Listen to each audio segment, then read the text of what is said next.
ప్రతి ఒక్కరికి కూడా మీరు అన్యాయం చేసే విధంగా ఈ రైతు భరోసా కేంద్రాలు తీసుకొచ్చి నష్టం కలిగించారు. ఇదే 2300 కోట్ల రూపాయలు మనం ఈ రోజున మన ప్రాంతంలో కాలువల్ని మనం ఆధునీకరణ చేసుకుని ఉంటే, కనీసం మెయింటెనెన్స్ చేస్తుంటే మొన్న జరిగిన ఈ తుఫాన్లో అంత నష్టం జరిగేది కాదు.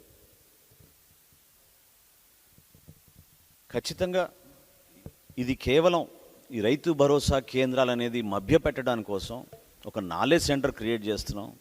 ఒక భయంకరమైన వ్యవస్థని, అంటే భయంకరం అంటే ఇబ్బందుల్లో ఉన్న వ్యవస్థని మేము పూర్తి స్థాయిలో జగనన్న వల్లనే రైతు జీవితాలు మారిపోతాయని చెప్పి మభ్యపెట్టి 2300 కోట్ల రూపాయలు వీళ్ళు జాతీయ ఉపాధి హామీ పథకం నుంచి తీసుకొచ్చి ఈ బిల్డింగ్ నిర్మాణం కోసం పెట్టారు. అవి కూడా పూర్తి కాలేదు. వాటి గురించి ఎవరు మాట్లాడడం లేదు. మరి ఆర్థిక శాఖ మంత్రి గారు ఆయన ప్రవేశపెట్టిన బడ్జెట్లో బడ్జెట్ అలొకేషన్లు కేవలం 156 కోట్లు.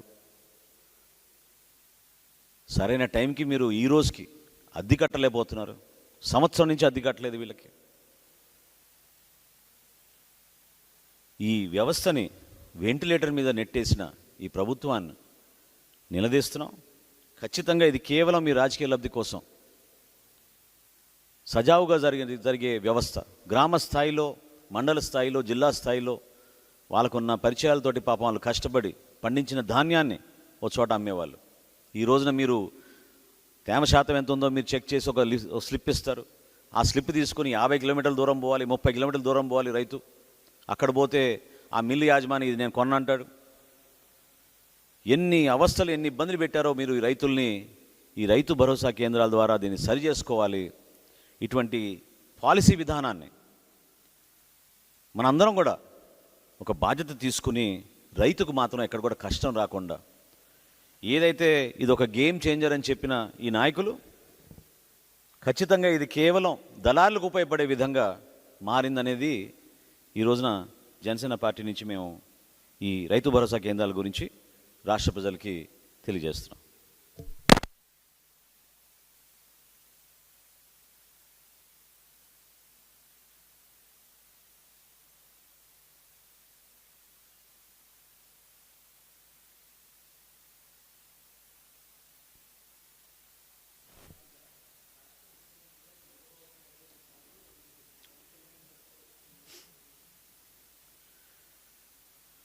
నేను అది పర్టికులర్గా వినలేదండి. బట్ మీరు అనేది నిజమే అయితే పొత్తులో భాగంగా పరస్పరంగా మనం ఒకరినొకరు గౌరవించుకోవాలి.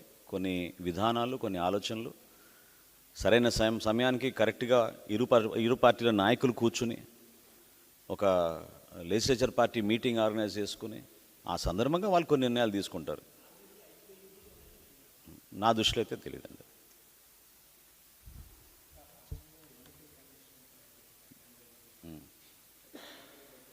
ఏమండి?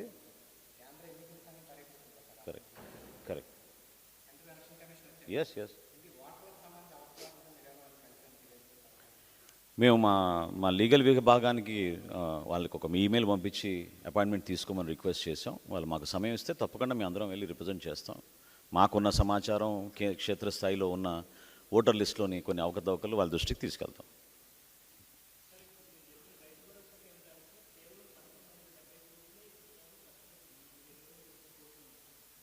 చూసుకోండి. నాది ఉన్న లెక్క అది అధికారికంగా చెప్పమానండి. నేను చెప్పింది పొరపాటు అయితే. మీకు అంత అర్జెంటుగా సమాచారం ఎక్కడి నుంచి వచ్చిందంటే సంతోషం, ఐ వెల్కమ్ ఇట్. బట్ నేను చెప్పింది కూడా ఏంటి, 2307 కోట్ల రూపాయలు జాతీయ ఉపాధి హామీ పథకం నుంచి 10,448 ఎన్నో రైతు భరోసా కేంద్రాల కోసం వీళ్ళు శాంక్షన్ చేయించుకున్నారు. కట్టింది ఎంత? నో ప్రాబ్లం, నేను చెప్తున్నా. కట్టింది ఎంత? హాఫ్ బిల్ట్ ఎంత? అబాండన్ ఎందుకు అన్నీ ఉన్నాయి? అది నేను ప్రశ్నించేది.